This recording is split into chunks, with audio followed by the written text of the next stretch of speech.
प्यारे विद्यार्थियों, स्वागत है आप सबका आपके अपने YouTube channel the sunlight education में। बच्चों, मैं विकास सर आज आपको पढ़ाने वाला हूँ क्लास 10th के रसायन विज्ञान का जो पहला लेसन है, जिसका नाम है रासायनिक अभिक्रियाएं एवं समीकरणें। इसमें आज हम लोग 4 टॉपिक को पढ़ने वाले हैं। जो टॉपिक्स हैं भौतिक परिवर्तन, रासायनिक अभिक्रियाएं और रासायनिक समीकरण। आज इन चारों टॉपिक्स को हम लोग पढ़ेंगे।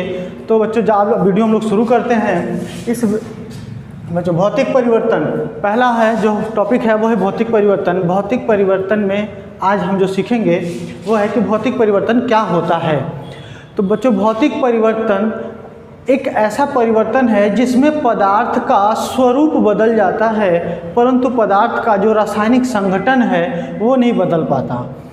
स्वरूप बदलने से मतलब है कि उसकी जो संरचना है, आकार है, रंग है, रूप है, ये सब बदल जाएंगी, किंतु उसकी रासायनिक संगठन नहीं बदलेगा। रासायनिक संगठन से मतलब है कि वो किन चीज़ों से मिलकर बना हुआ है, वो नहीं बदलेगा। जैसे कि हम एक एग्जाम्पल की वजह से समझते हैं। एग्जाम्पल है H2O, जिसको हम जल के नाम से जानते हैं। बच्चों, जल बर्फ़ के रूप में भी पाया जाता है, पानी के रूप में भी होता है, और वाष्प गैस के रूप में भी, वाष्प के रूप में, गैस के रूप में होता है। बर्फ़ ठोस होता है, पानी द्रव होता है, और वाष्प गैस के रूप में होता है। बच्चों, इन तीनों ही रूपों में तीनों अलग अलग रूप हैं। एक ठोस है, एक द्रव है और एक गैस है, लेकिन इन तीनों ही रूपों में पानी हमेशा H2O के रूप में ही रहता है, ये बदलने नहीं पाता है।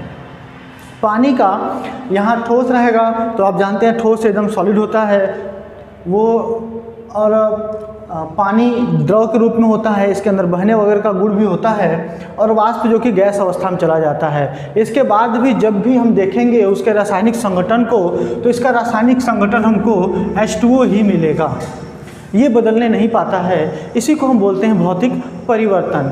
बच्चों, भौतिक परिवर्तन में अगर हम जिस कारण के द्वारा हम कोई कारण लगा रहे हैं और उस कारण के द्वारा अगर पदार्थ अपना स्वरूप बदल रहा है, तो अगर हम अपने कारण को हटा लें तो पदार्थ वापस फिर से अपने उसी अवस्था में वापस चला आएगा जिस अवस्था में वो पहले था। यही होता है भौतिक परिवर्तन। बच्चों, दूसरा है रासायनिक परिवर्तन। रासायनिक परिवर्तन क्या होता है? तो रासायनिक परिवर्तन ऐसा परिवर्तन है जिसमें पदार्थ का रासायनिक संगठन बदल जाता है। उसका हो सकता है कि उसका रंग, रूप, स्वरूप वही रहे, किंतु उसका रासायनिक संगठन बदल जाता है। जैसे कि हम लोग एक देखेंगे इसका एग्जाम्पल। तो इसके एग्जाम्पल में हम देख रहे हैं कि सोडियम बाइकार्बोनेट। बच्चों, सोडियम बाइकार्बोनेट खाने वाला, जिसको सोडे के नाम से हम लोग जानते हैं, ये सफ़ेद कलर का होता है। इसको जब हम गर्म करते हैं तो ये सोडियम कार्बोनेट में बदल जाता है। सोडियम कार्बोनेट में बदल जाता है। ये भी सफ़ेद ही होता है, तो इसका रंग नहीं बदलता है, लेकिन इसकी रासायनिक संगठन बदल गई है कि सोडियम बाइकार्बोनेट सोडियम कार्बोनेट में बदल गया है। लेकिन इसका न तो रंग बदला है और न इसका रूप बदला है। खाने वाला सोडा भी पाउडर के रूप में होता है, और जो सोडियम कार्बोनेट है ये भी पाउडर के रूप में ही होता है। ठीक है बच्चों, तो इसका रंग नहीं बदला, इसका रूप नहीं बदला, लेकिन इसकी रासायनिक संगठन बदल गई, तो इसे ही हम कहते हैं रासायनिक परिवर्तन कहते हैं। रासायनिक परिवर्तन में हमने इसको गर्म किया था, तो अगर हम इसको गर्म न करें तब भी जो सोडियम कार्बोनेट है वो वापस सोडियम बाइकार्बोनेट में नहीं आएगा। ये होता है बच्चों रासायनिक संगठन। रासायनिक संगठन में एक बार पदार्थ बन जाता है तो वो वापस फिर नहीं आ पाता है जो अपने पुरानी अवस्था में। अच्छा, इसके बाद जो तीसरा आपका टॉपिक है वो है रासायनिक अभिक्रियाएं। रासायनिक अभिक्रिया क्या होती है कि जब एक पदार्थ दूसरे पदार्थ से जुड़ करके कोई तीसरा पदार्थ, नया पदार्थ बना लेता है, तो इस पूरी घटना को हम रासायनिक अभिक्रिया कहते हैं।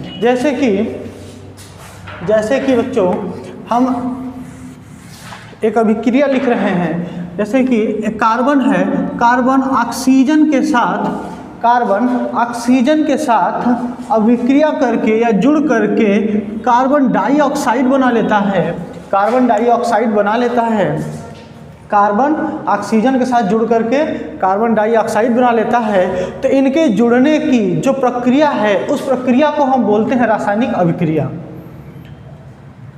कार्बन और ऑक्सीजन के जुड़ करके कार्बन डाइऑक्साइड बनाने की जो प्रक्रिया है उस प्रक्रिया को हम बोलते हैं रासायनिक अभिक्रिया कहते हैं।